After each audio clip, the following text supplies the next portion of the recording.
Welcome to the podcast. I'm Rosa Coelho, your host, lifestyle entrepreneur, health coach, and speaker.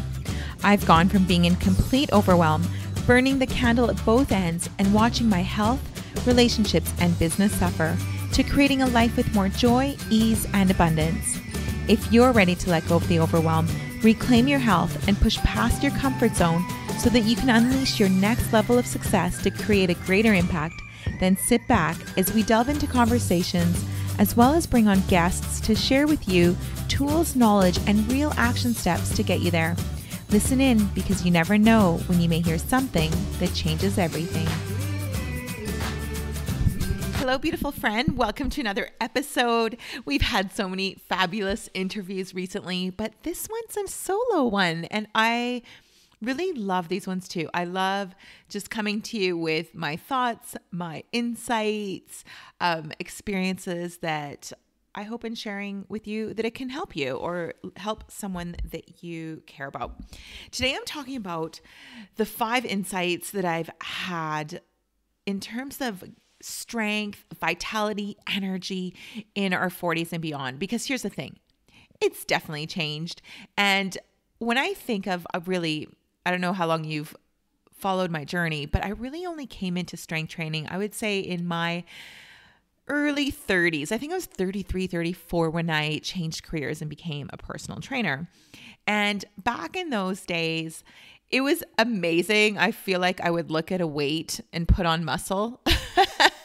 And because my mom at 83, I talk about her all the time, still has biceps, I was like, yeah, that's going to be my future too. And then I realized, as I've gotten older, I'm like, oh, okay, yes, there's probably a genetic component, but she does work her butt off even to this day. Like, she's not in a gym, but she's always lifting heavy things. She's always moving. She's all over the place. So yeah, I think I've started to change my thoughts around that. Well, definitely my experience has done that. So in my 30s, like I said, I would look at a weight and the muscle would come on. It was just so easy. And back then too, when it came to nutrition, to be honest, I mean, the conversation has changed a lot, which is wonderful. But back in those days, it was about elimination diets and what can you eliminate? And I think that was the start of a really amazing era. And I know people associate eliminating with like negativity and restriction and all the things, but really elimination diets were a good experience for me. It really, because I don't have an addictive personality, I don't have any history of eating disorders or anything like that. They were a pretty safe thing for me to do. And by elimination diets, I mean, I remember the first elimination diet I did when I was working at Dax Moyes in central London was giving up. It was like you had to give up wheat, alcohol, sugar, and dairy. It was a lot. And for someone that was new to that whole world, I was like, oh, why? Like, this is intense. And I had been, even towards the end, I was finishing up my last marathon when I became a personal trainer. I was on my 3rd one, and it kind of overlapped from the time I was hired to the marathon was in October. And I think I started personal training in that September. So I was like totally on carbs all the time, because as a marathon runner in those days, it was like carb load. And so that whole idea was like crazy to me. I mean, to be honest, even the idea of strength training was crazy to me because I'd been such an endurance athlete. And I had gone into personal training because I wanted to be in the world of health. And I knew that that was my calling, but I didn't want to go, I just didn't want to get another full degree. I'd already did a 5-year degree in the past to get my teaching certification and all the things. And so I knew I was going to go down that route. And so this just kind of fell into my lap. So that was interesting. And like I said, I feel like those elimination diets were the start of trainers and health coaches experimenting with a different way. Like, how can we start to really feel good? And I felt great on those elimination diets. And I feel like I ate quite a well-balanced diet. I became paleo. I became really obsessed with paleo. I wouldn't say in a horrible way, because if I went on vacation, I would still eat like a croissant if I was in France, or if I was in Portugal, I would eat the bread. Like, so it didn't rule my life in that sense, but my day-to-day life, I was paleo. Like, I would say I was like 99% of the time. And I enjoyed that diet. It worked for me for a really long time. But, as you age, and I remember saying to a friend of mine, and even thinking this, I remember women talking about their hormones and perimenopause and how things change. And I was like, that won't happen to me. Like, I don't know. I was so naive. I really didn't think it would happen to me. I don't think that women in their 30s think that anymore, just because of social media. Like, when I became a trainer, Facebook was starting. YouTube was starting. I was on YouTube and I was getting so many views and making money from YouTube because it was easy. There just wasn't a lot of people doing it. It was new back in the day. And so, yeah, I think that now women have access to so much more information. So it's harder to be so naive, but I guess there was kind of a nice innocence to that as well. So I thoroughly enjoyed my 30s that felt super easy to be healthy and fit and strong and all the things. And then I hit my 40s and I was like, oh, okay, things might be changing a little bit. And now that I'm in my late 40s, they're definitely changing. I have to say the one thing I really enjoy is that the conversation just actually pretty recently, like I would say definitely within the last year, if not even the last 6 months, there is an amazing conversation about biohacking for women specifically. And by biohacking, I just mean biohacking is really in the health space, this idea of doing things that will help you excel at your health, like maybe taking certain supplements or doing certain protocols like fasting or like cold plunging, which I've gotten into recently and all the things. However, a lot of that information online has always been, and for the most part still continues to be, geared towards men.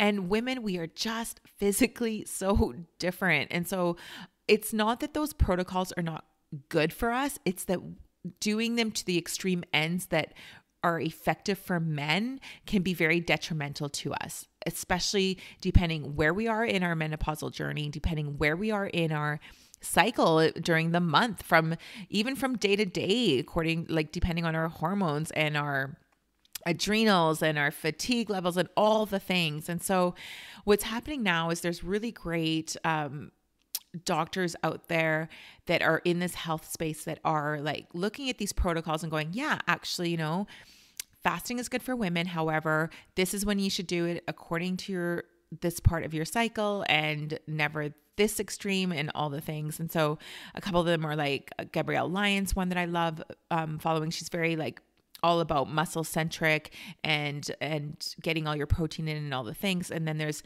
Stacey Sims is another favorite one of mine. I really obsess over her recently because of her protocols for training as you go into your 40s and in particular perimenopause and menopause. And so it does change, which is so fascinating.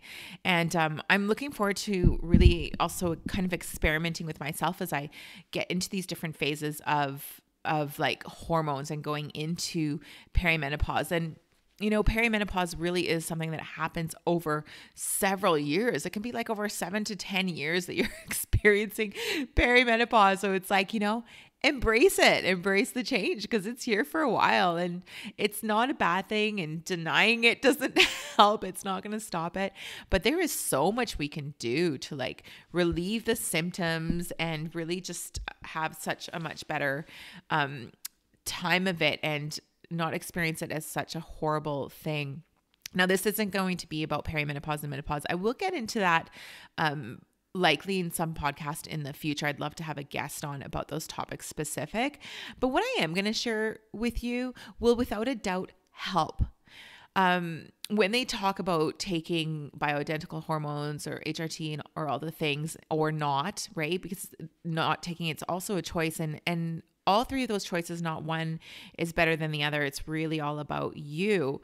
But no matter what route you decide to go down when you're in that phase of life, is that what I'm going to share with you today will help.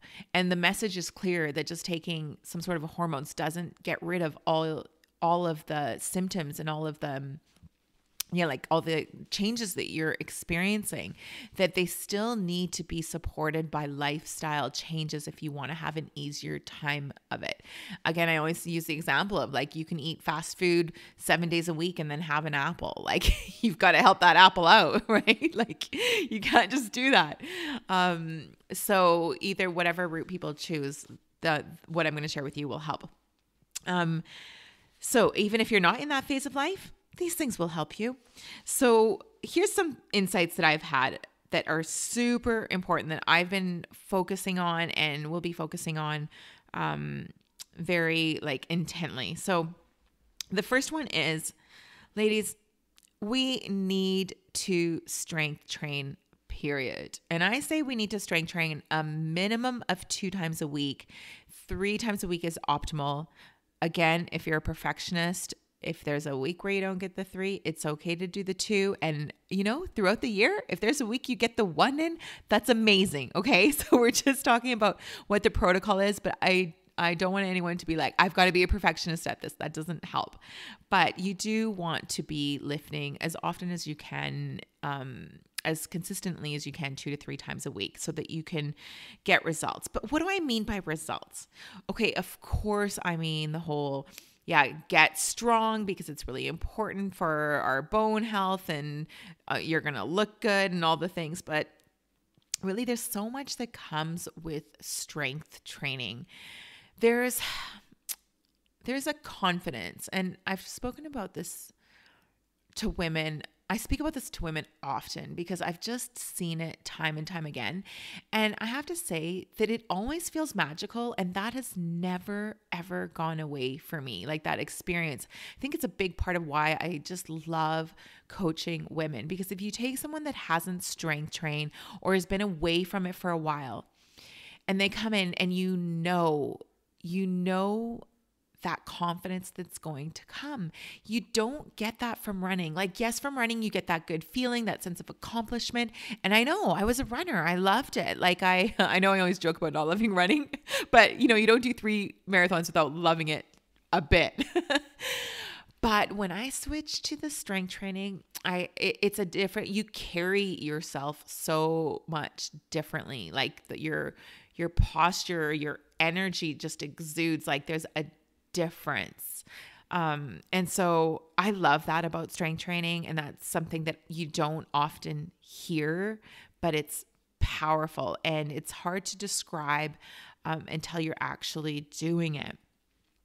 You also look good. Like, look, if you want to change your body shape, it's got to be through strength training. No aerobic. Like, yes, you might lose some of the body fat and change a little bit, but strength training is really where the definition comes.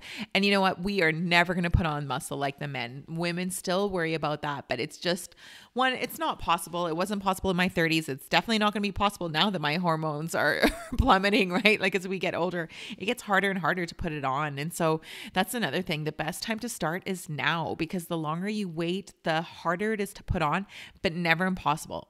If you don't follow Train with Joan, I recommend following her. She started training. I want to say that she was already in her 70s. She looks flippin' phenomenal. So it is possible. And actually, Gabriella Lyon was talking about how it's been scientifically proven, because they always talk about losing muscle mass as you age, and that's true. But that, yes, you can actually still put on muscle mass even in your 70s. And I saw it in my mom. When she fell and broke her ankle, she lost so much muscle. And I was like, oh my gosh, like I think she was already 80 when she fell. And for weeks she sat in a chair, which was not like her and wasn't easy for anyone around her. But I remember looking over and going, oh my gosh, my mom looks elderly. Like she just looked so frail all of a sudden, like easy come, easy go. But here's the thing. I thought she'd never put that muscle back on. She's put it on back, and like maybe even better, because I think she's so adamant of not losing it. So it is possible. So it's never too late, but don't put it off, because the sooner you do it, the better it is, and the easier it is to maintain and to continue to build that as you age.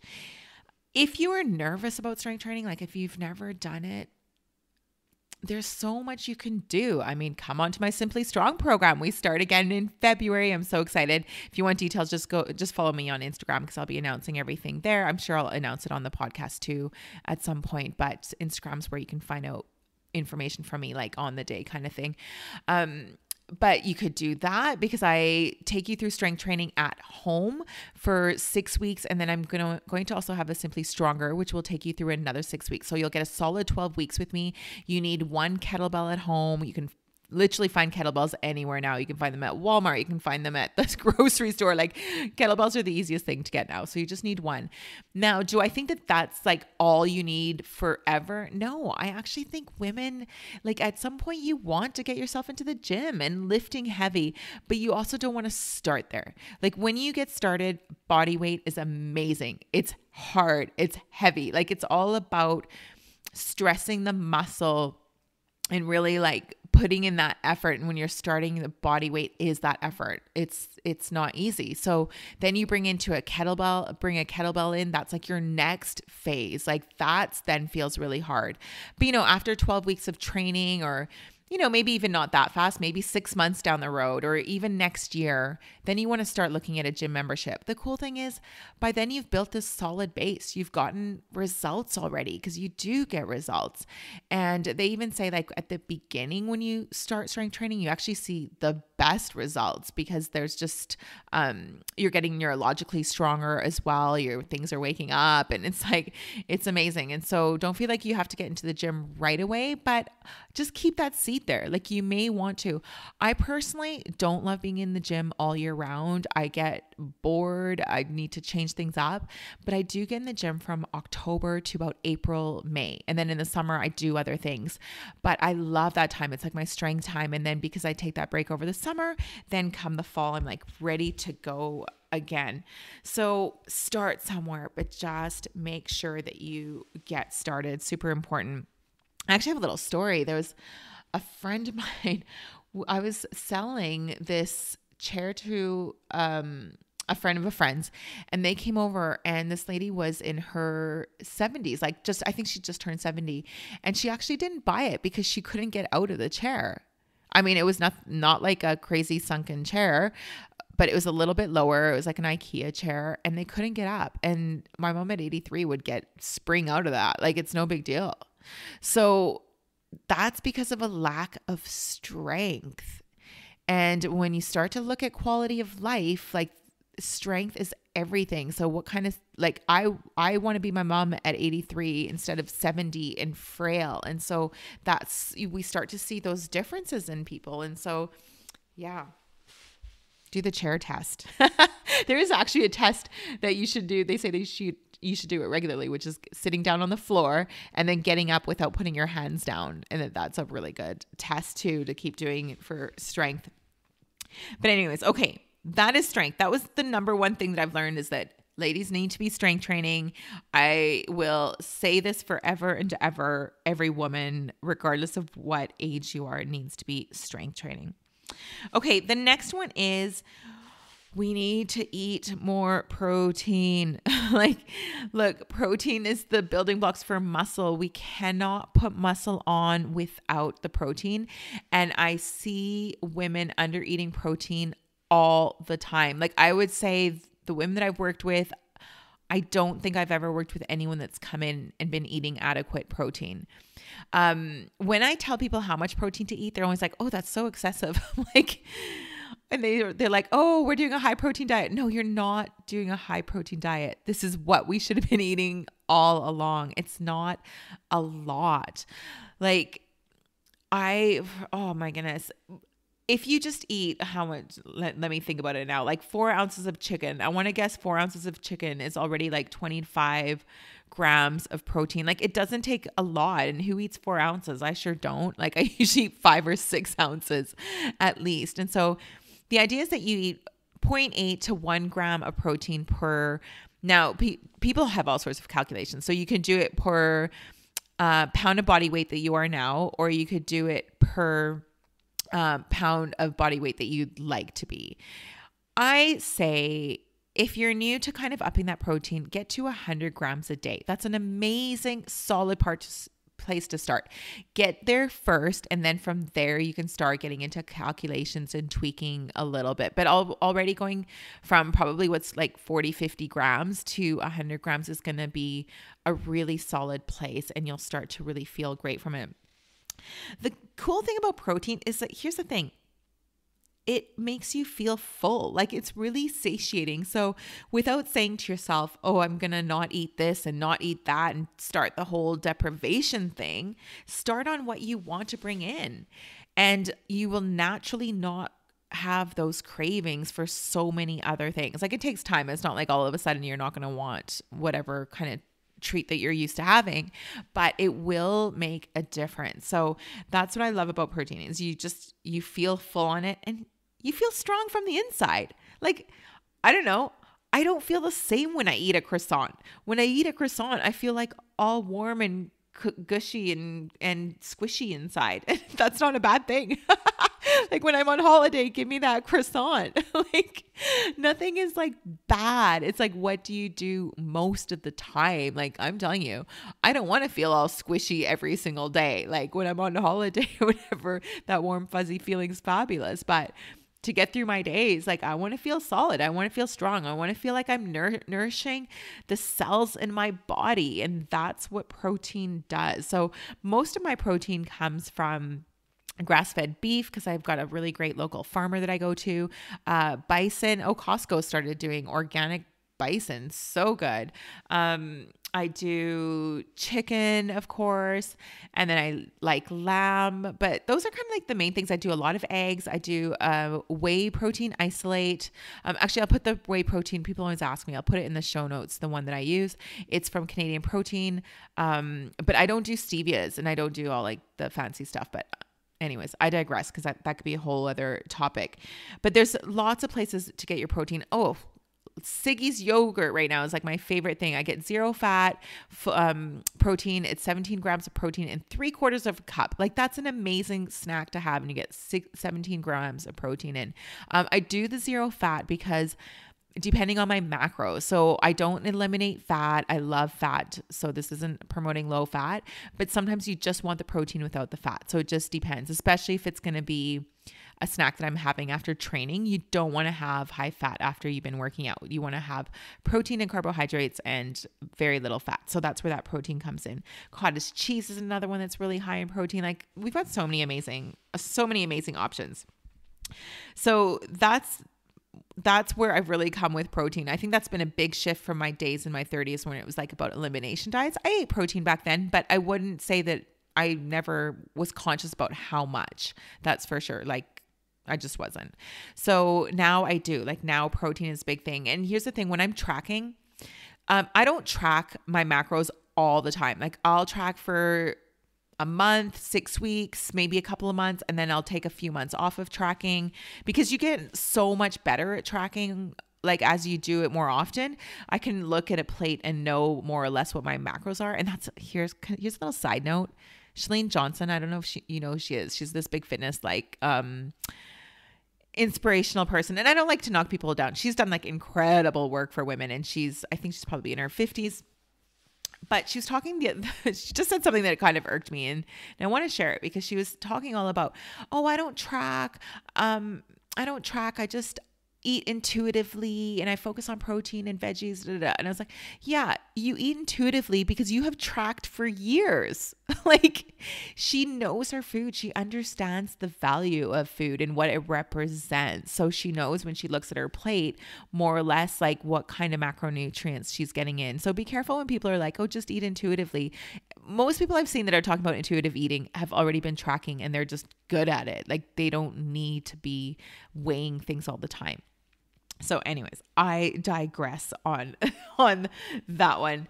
So another phase of tracking that I do is if I'm not in a phase of being like super picky with my tracking, then I'll just track protein for a few weeks and just make sure, because we all kind of slip into busy days or stages, or we just get kind of complacent. And so every once in a while it's like good just to check like, oh, am I still hitting that protein goal, or am I kind of cutting corners, or am I eating even maybe too much, right? So I like to bring it back every once in a while and just be like, oh, or actually I'm doing okay.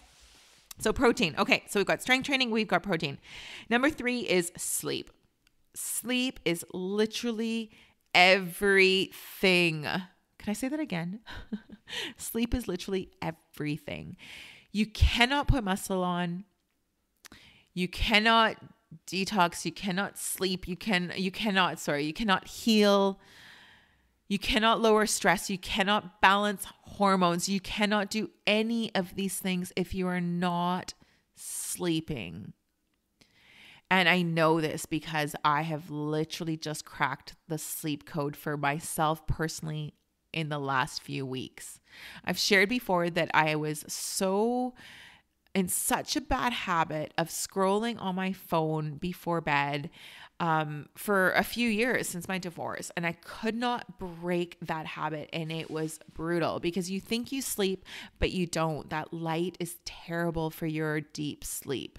And I just kind of turned a corner. One day I was like, I don't want to do this anymore. Like this is like when I get into menopause, because that's weird. They always say menopause is one day, but as I get into perimenopause, like when I get more into it and have symptoms and things, like the sleep is number one for really feeling those symptoms in a bad way. So also helping to ease them. You want to sleep well. So I want to get in the best sleep I can. So I just stopped. I don't know why. All of a sudden it just clicked. So the phone is not in my room anymore. I don't scroll before bed. I have been feeling so much better. A couple other things. If you struggle with your sleep, I take magnesium every single night. I do the magnesium calm. I don't really like capsules. I do take capsules. Like I take some capsules of my Juice Plus fruits and veggies and my liver capsules. But other than that, I don't do any other capsules. Everything else I get in powder. And I say everything else, I don't have a huge supplement routine. Most of my supplements are food. Like I said, Juice Plus is the fruit, veggies, and berries. Then I do the liver. And then I've got the magnesium. So the magnesium does help with deep sleep. And I've started mouth taping. Ooh, that's a conversation that I can have like another time. But mouth taping, it's really to encourage breathing through your nose. And they say again that you get a much deeper, better sleep. And it's good for all sorts of amazing reasons. So since I've been doing that, I do feel like my sleep I wake up more rested since I've incorporated all those habits. Okay. So on top of that, with sleep, on top of like the hormones and all the things and keeping symptoms at bay, here's the thing. You look better when you sleep better. Like your face isn't as puffy and inflamed when you wake up. You are a nicer person. Generally, we're nicer people when we sleep well. So there's so many reasons to sleep well. And so focus on that too.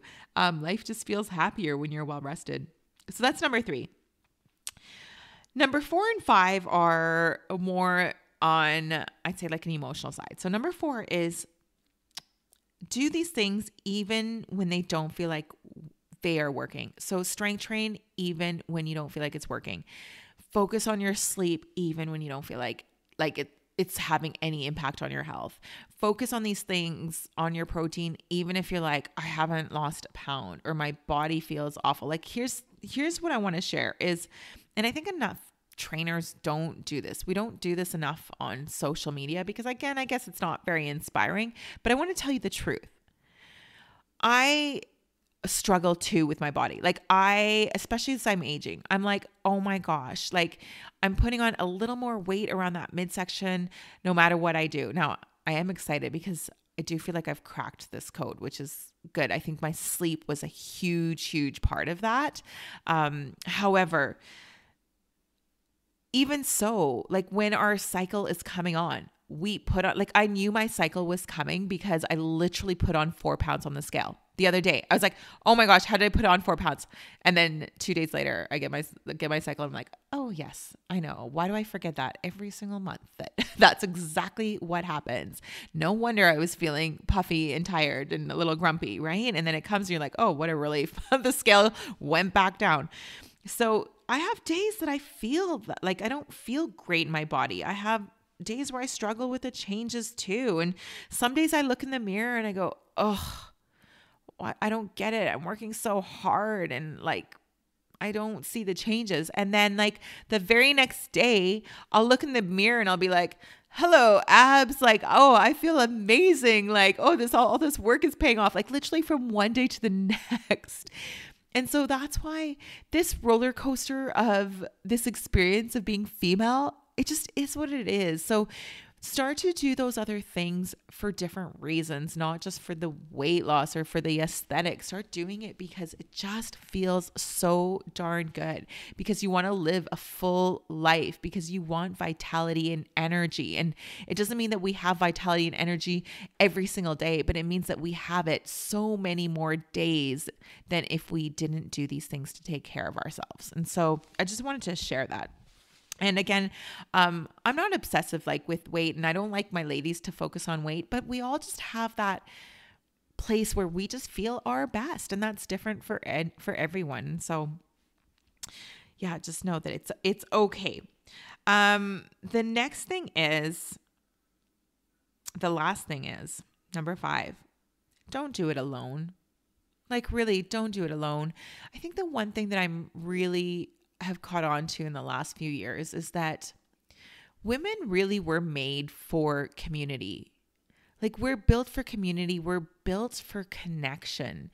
And I remember actually when I was doing my physical education courses in college, so this is years ago, long before I ever thought I'd be anything other than a teacher.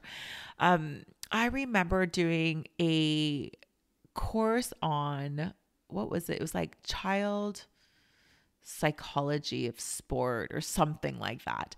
And the one thing that really stuck with me was that growing up, boys will do a sport because they love the sport. Like they'll just do it. Like they'll join the team, they'll do the thing, they'll pick up the bike, they'll do whatever. Girls don't. Girls always need, and of course, maybe not every single girl, but generally, because it's backed by science,